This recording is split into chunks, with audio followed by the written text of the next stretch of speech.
the Australian iconic batsman, Michael Bevan.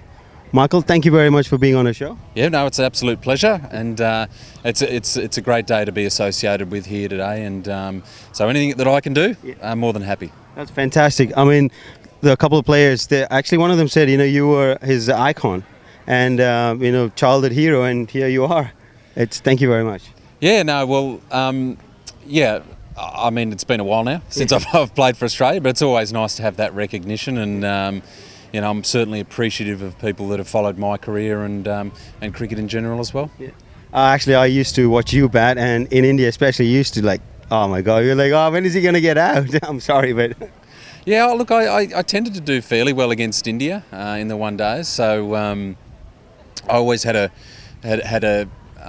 good record against India, and I guess that's one of the reasons why I'm reasonably well known, I think, over in India, is that, they appreciate the fact that we had a very strong side there. Yes. And, competed very well against India over in India as well. Yeah, definitely, totally agree. What do you think about this year's series, India Down Under?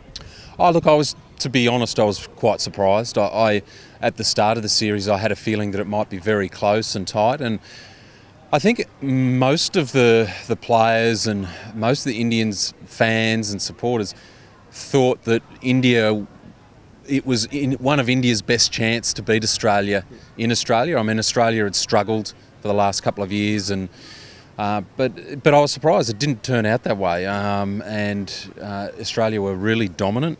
And it's good for Australia too, because they unearthed, some quality players, some good young players, some good young bowlers, and it was nice to see from an Australian perspective, but not so much from an Indian perspective, obviously. Yes, agree with that. Michael Clarke making 300 plus, and David Warner, and especially winning the one-day series as well. Yeah, look, I think it was good for for the Australian public and for the team, the fact that they built their confidence with a third match victory in the final series, and that topped off what I thought was a really good summer for Australia, particularly in finding new players and giving players opportunities to win, and having players experience winning for Australia, and that was particularly important. So you think that's a success in player rotation? That's why Australia is going so well. Even when they're down, they can bounce back pretty quickly?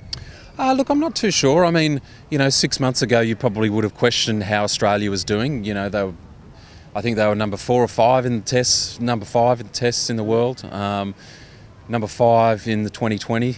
Obviously had a good record in one-day cricket, but I think they were forced to rotate to a certain degree, particularly when Cummins got injured. When Mitchell Johnson got injured, and I think it's kind of worked out well for Australia in that it's given the opportunity for a lot of some young players to come through, and they've taken their chance. Yes. Well, that's one thing. Everyone says Australian cricket has so much talent. The pool is so deep. It's just amazing. It's not. Look, it's nowhere near as deep as India,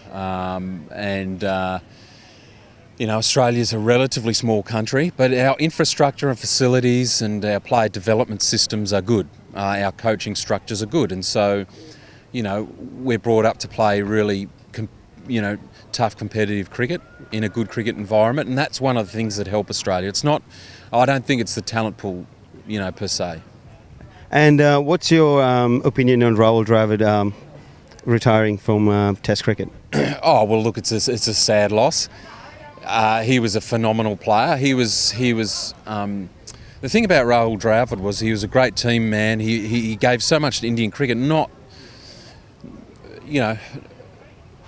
In addition to that, in addition to the way he played, he was. He was just such a great leader. He scored runs in all types of conditions, both home and away, and he was truly world class. And look, it happens to everyone. I mean, I think he was 39, and so he's had a good time. And it's time now for the Indian selectors to bring one of their young talented batsmen through that and give them the opportunity.